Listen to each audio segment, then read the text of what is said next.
What's up, everybody on YouTube? AJ Russ back to discuss another video, and today we're going to be talking about the biggest takeaways from NFL Week 10. Week 10, yes sir, ski. There was a lot of good matchups. You have to talk about, of course, the classic AFC North showdown between the Baltimore Ravens and the Cincinnati Bengals. Came down to the wire. The Bengals had an opportunity to win the game on a 2-point conversion, but they didn't, and the Ravens prevailed. That was a really good game. I can't wait to talk about that individually in that matchup. Lamar Jackson is looking like an MVP favorite. Like I said, we're going to talk about that game even more because there's a lot of controversy how that game ended, but that was a good matchup there. Then you also had the game on Sunday between the Steelers and the Washington Commanders, which came down to the wire as well too. Seeing Jaden Daniels play against another high-level team, they came short, but the Steelers and the Washington Commanders are showing to be real good teams in their conferences. Also had the Sunday Night Football game between the Detroit Lions and the Houston Texans. Monday Night Football between the Los Angeles Rams and the Miami Dolphins too. Jalen Ramsey returning back to the Rams we won Super Bowl 56 at. And then even a matchup between the 49ers and the Tampa Bay Buccaneers. In that 49ers game, we also saw the return of Christian McCaffrey, a huge boost for that team as well going into the stretch of the season. I'm not gonna lie, I thought the Bucs had that game won when they were driving down the field. 49ers defense had a couple of bad penalties, but only allowed the Buccaneers to kick a field goal, and then Brock Purdy and the 49ers offense, they drove down the field with 3 timeouts, and then Jake Moody kicked the game-winning field goal. So the 49ers, they still have a chance. The Cardinals killed the Jets. I kind of saw that coming. That's why I'm grateful I didn't start Aaron Rodgers in one of my fantasy leagues. Oh my gosh, I would have been mad. But the Cardinals, they're for real in that division. In the NFC West with the Rams, with the 49ers, and with the Seahawks too. So people have to stop sleeping on the Cardinals too. They look really good. The Chiefs also found a way to still remain undefeated at 9-0. And even a game like the Munich, Germany game that took place between the Panthers and Giants. Shout out to Bryce Young getting another win. I'm happy for him for sure. The Panthers and Giants aren't good teams at all. Feel bad for the fans in Germany, kind of, but they saw football at least, so that's cool. Shout out to Bryce Young. But man, there's a lot of good games, and like I said, this is week 10. We really have a central idea of how teams are. I'm not gonna talk about the Cowboys too much, guys. Y'all know that that's my favorite team. Like I said, embrace the tank. Hopefully they can get Ashton Genty or somehow Travis Hunter because they're not gonna be good. Dak being out for the season. We're gonna talk about all those things later, guys. But that being said, just a lot of storylines to talk about in the NFL Week 10. I'm excited to talk about all of them. With that being said though, guys, make sure you hit the like button and subscribe and turn on post notifications. You know what we post about here, videos about the NBA, Marvel, DC, pop culture, cooking videos, shorts, reels, things of that nature. And with that being said, let's talk about NFL Week 10. So of course we have to talk about that Thursday night football game that took place between the Cincinnati Bengals and the Baltimore Ravens. And the Ravens won that game 35-34. Coming back from, at one point, the Bengals were leading 21-7. So it was a good comeback effort from the Ravens. But I know the Bengals lost, but man, Jamar freaking Chase. 11 receptions for 264 receiving yards and 3 touchdowns. He cooked the Ravens defense. And I do want to talk about the Ravens defense real quick because they were way more elite last year than they were this year. And of course, the Ravens offense is super dynamic, especially adding in Derrick Henry and the way that Lamar Jackson is playing so far. But if there's anything that I think that's holding the Ravens back right now, potentially that I could see happening in the playoffs, is their defense, because you're going to have to potentially play against the Chiefs again, or the Bills, or even the Steelers, or teams of that nature. There's a lot of good teams in the AFC. So if that defense can't hold up, especially in that secondary, that's going to be a problem. But like I said, Jamar Chase, he went insane. I think he had like almost 50 fantasy points for my guy Cullen. Man, that's crazy. But talking about the Bengals even more, Joe Burrow completed 34 out of his 56 passing attempts, threw for 428 passing yards and 4 touchdowns. I mean, that's an example right there. You're allowing over 400 passing yards. That's crazy. So that Ravens defense, they definitely have to reevaluate things. Chase Brown also had a rushing touchdown. Tanner Hudson had a receiving touchdown as well too. So the Bengals, they played a good game. Really, if they would have made that 2-point conversion, they would have won the game, and they did enough to win, but ultimately they still didn't win. And the Ravens ended up capitalizing after a slow start. Lamar Jackson completed 25 out of his 33 passing attempts for 290 passing yards and 4 touchdowns. Derrick Henry had 68 rushing yards and a rushing touchdown. Tylan Wallace had that one long receiving touchdown and had 3 receptions for 115 receiving yards and a touchdown. Mark Andrews had a receiving touchdown. Rashad Bateman had a receiving touchdown too. So I mean, it was an all-around effort for the Ravens offensively, evenly distributed game, I would say. But like I said, their defense is going to be a concern. But Lamar Jackson, I think right now he has to be the MVP favorite in my opinion. I know people are going to say players like Jared Goff, Jaden Daniels, even a player like a Saquon Barkley or other players of that nature, Josh Allen too. But I think it's Lamar right now. I mean, he already has as many passing touchdowns throughout 10 games than he had all season last year, at least in the regular season, having 24 passing touchdowns. So that's an insane stat right there. The Ravens, they look good. They have a 7-3 record right now, and the Bengals, they're 4-6. They certainly still have a chance to make the playoffs in the AFC as a wild card, but they need to start winning now. This would have been a huge win to get against the Ravens in the division, but they fell short and the Ravens got the dub. Really quickly talking about this game between the Carolina Panthers and New York Giants that took place in at least American time Sunday morning. Panthers won this game 20-17, and like I said in the intro, shout out to Bryce Young getting the second win. He was benched early in the season. Definitely a confidence killer, but they were able to end up winning the game in overtime off of a detrimental fumble from the New York Giants. And Bryce Young, he had a solid game, completed 15 out of his 25 passing attempts, threw for 126 passing yards and a touchdown. Chuba Hubbard, that's where really the game came in a dominant fashion. He had 28 carries for 153 rushing yards and a touchdown. A really good game for the Panthers. Their defense was able to limit Daniel Jones, as Daniel Jones threw 2 interceptions, completed 22 22 out of his 37 passing attempts for 190 passing yards, but like I said, he had no touchdowns and he had 2 interceptions, so that was tough for them. Tyrone Tracy Jr. had a good game, had 103 rushing yards and a touchdown, but not really too much to be said from either of these teams. They're definitely trying to get in draft position for the 2025 draft to try to utilize and retool their rosters. And I mean, the conversation for a while for the Giants is going to be if they're going to draft a quarterback in 2025, because Daniel Jones, he'll have some moments where he looks competent at times, but then he'll have games like this too in a team that you would hope that you would beat in the Panthers. But I guess if you're a Giants fan or a Panthers fan, you're actually hoping you will lose the game so you can have good draft position next year. But it is what it is, and it's a good win for the Carolina Panthers. It's going to start getting loud in Chicago. The Chicago Bears lost to the New England Patriots 19-3. After starting off 4-2, the Chicago Bears are now 4-5, and it really seemed like they were on a downward spiral ever since that Hail Mary play against the Washington Commanders. Things have just been going array and downhill. And the Patriots, they won this game. They're 3-7 now. They're still one of the worst teams in the league, like I talked about with the Panthers and the Giants, but they still play a tough brand of football under first-year head coach Gerard Mayo, and they have a franchise quarterback going in the future in Drake May. Completed 15 out of his 25 passing attempts, threw for 184 passing yards, 1 interception, 1 touchdown. Nothing too crazy, but like I said, the Patriots did enough to win this game, and the Chicago Bears were only able to get a field goal. Caleb Williams has also been holding on to the ball way too long. In their last 23 offensive drives, they haven't scored a single touchdown. Caleb also hasn't thrown a passing touchdown in his last 3 games either. It's just bad right now in Chicago. Coach Eberflus said everything is on the table, even potentially changing play callers. I don't even know what that's going to change right now. It just looks like a broken team right now. It'll be intriguing to see how things go in Chicago, because they're going to start playing their divisional games and it's going to get rough. So yeah, but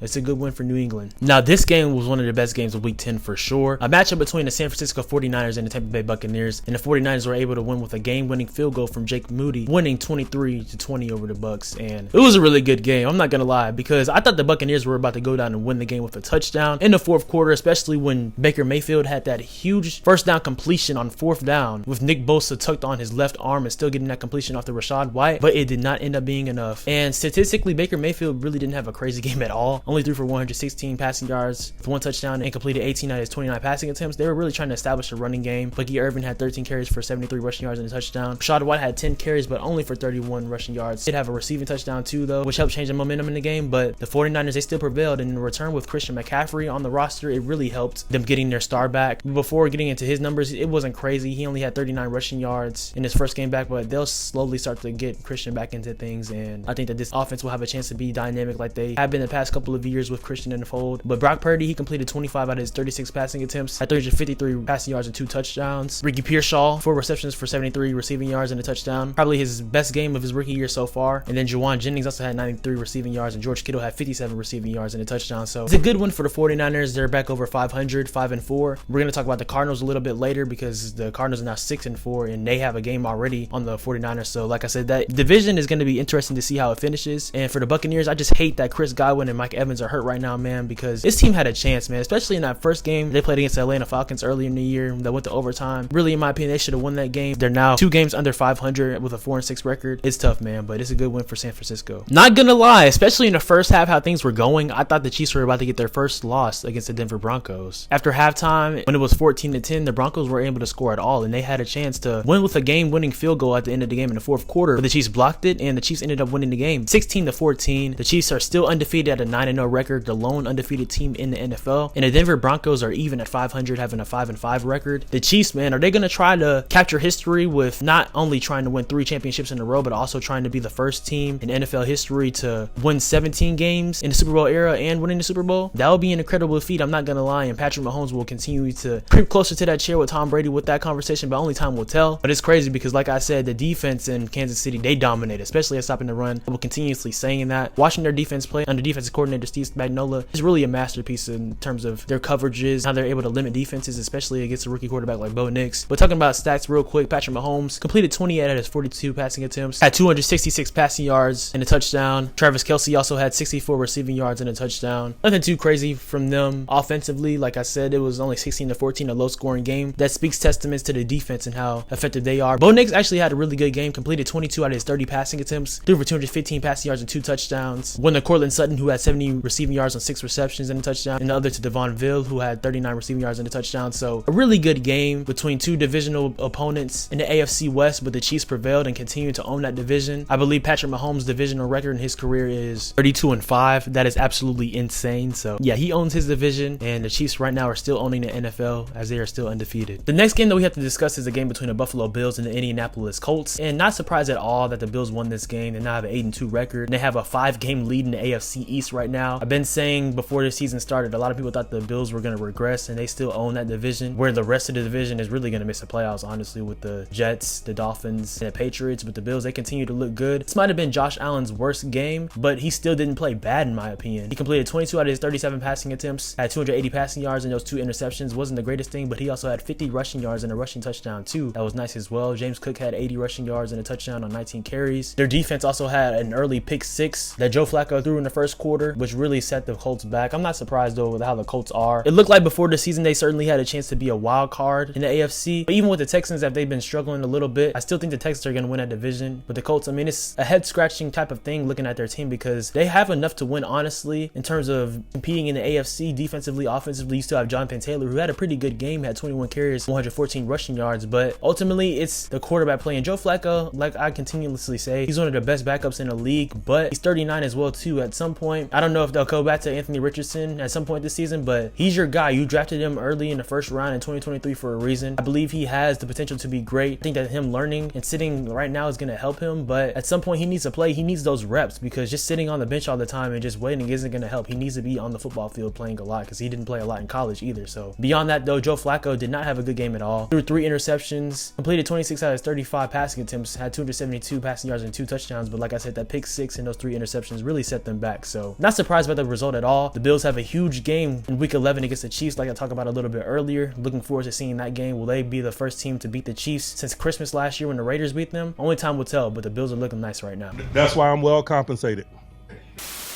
The Steelers beat the Washington Commanders 28-27 in Washington on Sunday, and it was a really good game. Both of these teams are respective contenders in both of their conferences. The Steelers have looked really good since Russell Wilson has stepped in, and that's no disrespect to Justin Fields, who played good when he started, but the Steelers, they just look like they can truly contend and be really good. This has always been the biggest issue the past few years, and the biggest question. Their offense, their defense has been elite for the past 3 to 5 years, especially with TJ Watt in the fold, Highsmith, and all the other players and assets that they have defensively. But now when you have an offense that looks like this, they can almost score 30 points, and they're averaging 30 points per game since Russell Wilson has started as well too. They look like a team that can even win the AFC North, and I know that the Baltimore Ravens are dangerous, and they won that game against Cincinnati on Thursday Night Football, but the Steelers, they have a real chance to win a division too. Russell Wilson completed 14 out of his 28 passing attempts. Not the best efficiency, completing 50% out of his passes, but he made the throws when he needed to. Had 195 passing yards, 3 passing touchdowns, and only 1 interception, and had a game-winning touchdown essentially to Mike Williams, who was just traded there last week from the New York Jets. He played really good, and also their other newest defensive player, Preston Smith, he played really good defensively for the Steelers. They're playing complementary football right now, offensively and defensively. George Pickens, looking like the big play threat that we all knew that he would be, been connecting well with Russell Wilson. He had 5 receptions for 91 receiving yards and a touchdown. Najee Harris also had a rushing touchdown too. This team is looking nice right now, and also Jalen Warren had 66 rushing yards too. So the Steelers, like I said, this is not the same Steelers team that you know is going to be competitive, going to potentially be a wild card and make the playoffs and lose in round 1. They are trying to make a deep playoff run, and it's all respect to Mike Tomlin and how good of a coach that he is. Arguably, in my opinion, the best coach in the league. And for the Commanders, they're 7-3 right now. Still really good team. Jane Daniels, he didn't have his best game, especially throwing the football, but they still are a really good team. It's going to be an interesting game to see them play against the Philadelphia Eagles on Thursday Night Football. That'll essentially be for the lead in the division so far. I wouldn't hang their heads low on this game because they still had an opportunity to win. Austin Eckler didn't look bad, had 2 touchdowns. Jeremy McNichols had a touchdown too. Terry McLaurin had 5 receptions for 113 receiving yards. So the Commanders, they still looked really good throughout the season. And like I said, that game against the Eagles is going to be an intriguing one for sure. But it's a good dub for the Pittsburgh Steelers. They are looking nice. I'm not going to spend too much time on this game. The Minnesota Vikings beat the Jacksonville Jaguars 12-7. There were 5 total interceptions thrown. Sam Darnold threw 3 and Mac Jones threw 2. And Mac Jones started, of course, in the absence of Trevor Lawrence, who's hurt right now. But nothing really crazy. The Vikings defense dominated. They were down early, but they ended up coming back. But my takeaway right now is, how far do we think that the Vikings can go truly in the playoffs right now? Because they were still undefeated up until that loss against the Rams. And they've faced a little of adversity recently in the past few weeks. They've lost 2 games, but still have a 7-2 record. Do we see them potentially making a divisional round, or do we see them as first round exits? Because the Lions in their division, they still look really great, getting that huge win against the Texans, which we'll talk about. I don't know. For Minnesota, I'm kind of intrigued on them because I think that they're a good football team, but not great. But only time will tell in the NFC. For the Jaguars, they just continue to disappoint. Trevor Lawrence didn't play, so I mean, we knew that they weren't going to be doing too much with Mac Jones. I mean, he was a wild card, obviously, in terms of his first start with Jacksonville. But yeah, not too much to be said there, but it's a good win for Minnesota.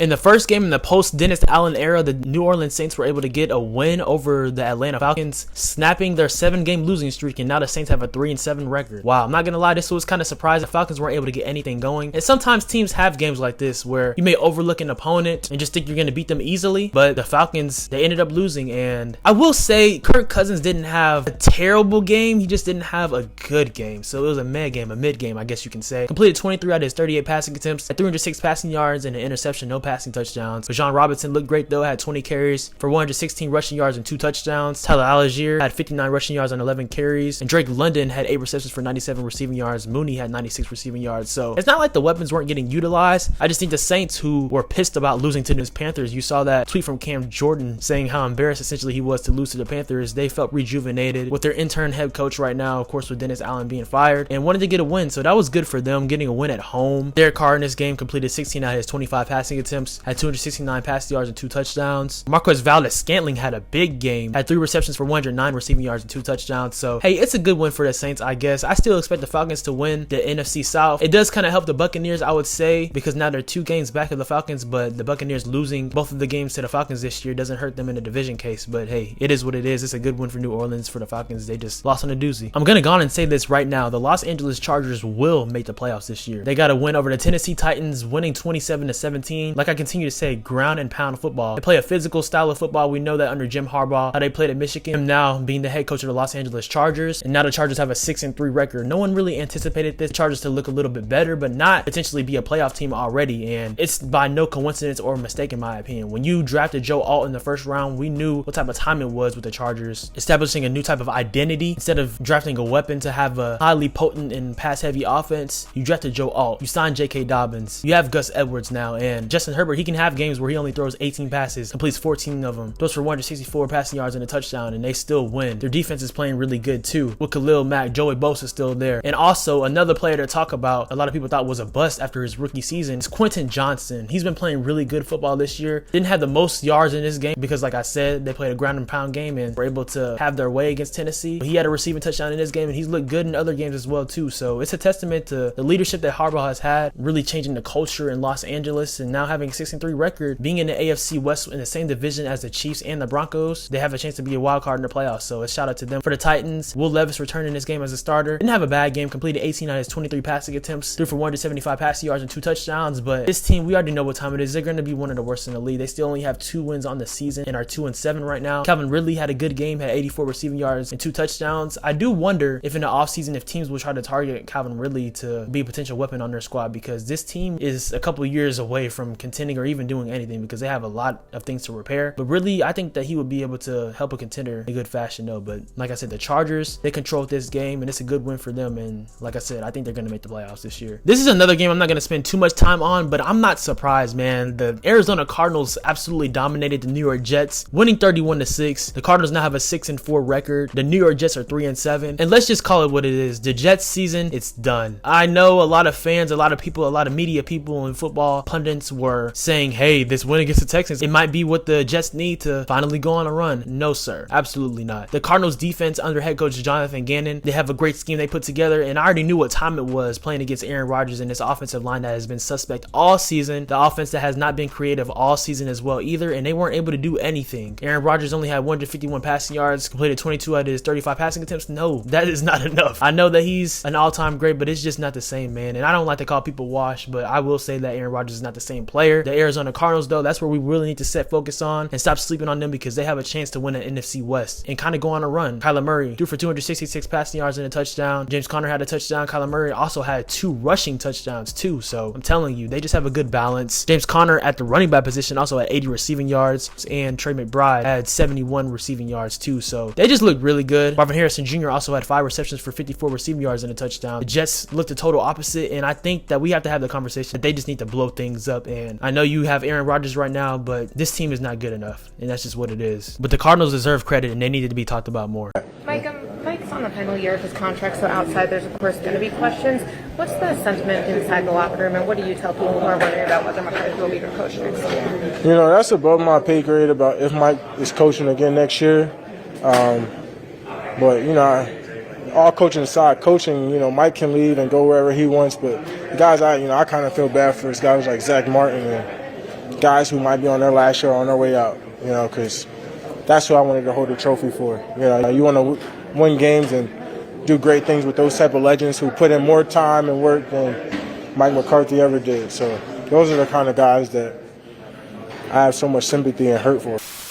So I wanted to start with that audio because there's been a lot of conversation on what Micah Parsons said about Mike McCarthy. Now, I think his delivery was awful. It was definitely awful. I understand what he was trying to say, but bro, it still sounds like you're throwing your coach under the bus. And it's just really a culmination of what this season has been for the Dallas Cowboys and how Jerry Jones runs things, because beyond what is on the field right now, beyond the habits and things of that nature, when you have an owner who's also the GM that is freaking 80-something years old, who swears he wants to win a Super Bowl, but he does the total opposite, this is what you have in result. And you don't have Dak Prescott. He's likely out for the season. The Cowboys, they need you healthy for next season. This year is done. And I will say, Micah Parsons, he looked really explosive in this game. I was glad that he was back as a Cowboys fan. Even had a sack fumble on Jalen Hurts. He looked really good, but then that sack fumble led to this.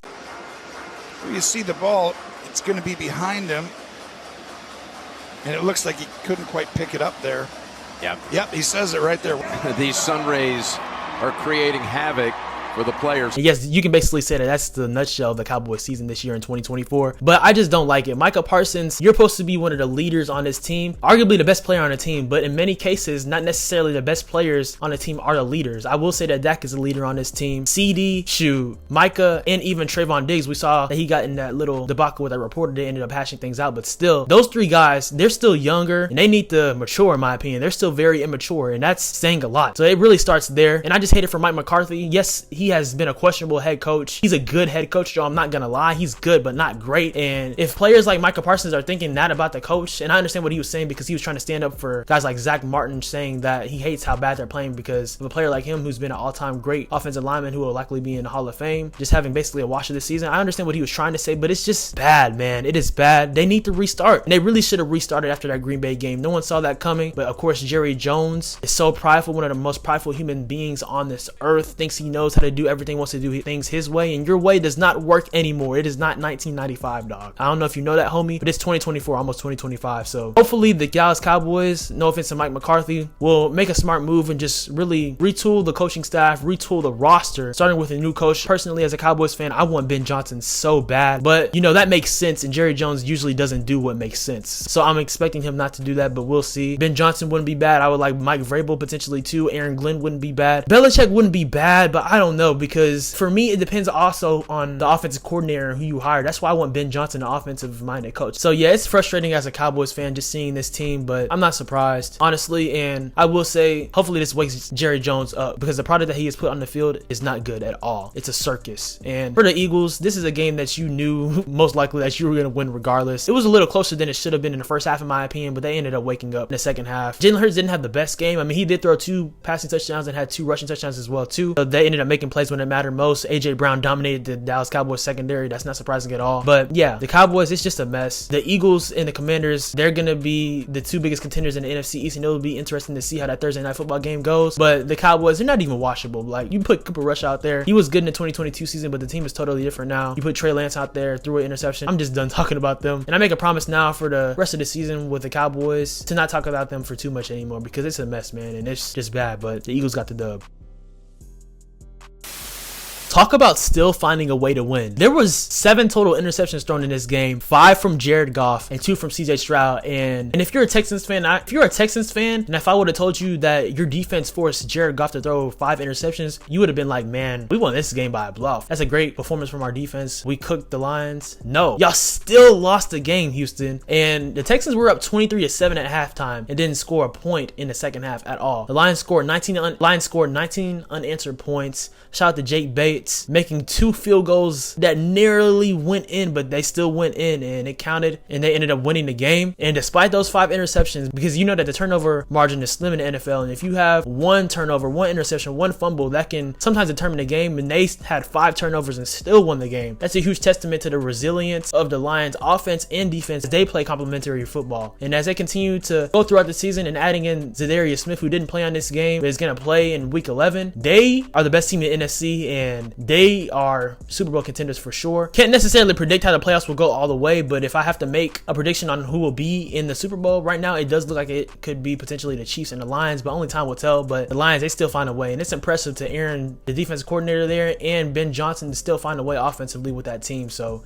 I don't think that they'll be there next year potentially. I think that Aaron Glenn and Ben Johnson will be head coaches elsewhere, hopefully Johnson in Dallas, but anyways, we'll see. But it's just a testament how good their team is, and they're trying to win it all right now. And it's a testament to their head coach, Dan Campbell, who I should be crediting first because how he has changed the culture in Detroit. But for Houston, man, I know a lot of Texans fans, they're annoyed with Bobby Slowick, the same predictable plays, things of that nature. But people wouldn't have been saying all of that too much if they would have won, but they weren't able to score it all in the second half. So that's the reason why their defense looked really good in the first half. But it was like, how long can the Texans truly hold off that explosive offense that we know that ranks first in the league right now for this season in Detroit? So yeah, it's tough. CJ Stroud, like I said, he threw 2 interceptions too. Not really the best game from him by any standards. And Joe Mixon, he has dominated most of this season, but he really didn't have a good game either. He had a rushing touchdown, but only had 46 rushing yards on 25 carries. I will say though, shout out to John Mechie III. Had 5 receptions for 74 receiving yards and a touchdown. We all know his story. He had cancer in the 2022 season, his rookie year, so wasn't able to play, but returned last year and has been getting more of an opportunity with players like Nico Collins that has been out and Stephon Diggs, who was out for the season. And for the Texans' sake, they're hoping that Nico Collins can return in week 11 to play. So it's a good sign that John Mechie played solid in his role against the Detroit Lions, but they need a lot. And the Texans are 6-4. Like I said, I think that they're going to win their division, but how seriously are we actually taking them? Do we think that they could potentially be first round exits? Because they have not been playing good football for the past 3 to 4 weeks, but the Lions, they still found a way. And when you're Super Bowl contenders, when you're trying to win it all, you have multiple ways that you can win games, and the Lions definitely have that. The last game that took place for NFL Week 10 was the matchup between the Miami Dolphins and the Los Angeles Rams on Monday Night Football, and the Dolphins won the game 23-15. I'm not surprised at all that the Dolphins won. Of course, they had their early season struggles because Tua was out, and they lost a couple of games straight as well with him back in the lineup, but they were able to put up a good performance offensively and defensively in this game against the Rams. There were both a few turnovers on both sides for Matthew Stafford and for Tua Tagovailoa, but the Dolphins were able to prevail and get their 3rd win of the season. They're now 3-6, and the Rams are now under 500 at a 4-5 record. It was a pass-heavy game, certainly from the Rams' perspective, but also from the Dolphins as well too. They weren't really able to get anything established in the running game. Tua Tagovailoa completed 20 out of his 28 passing attempts,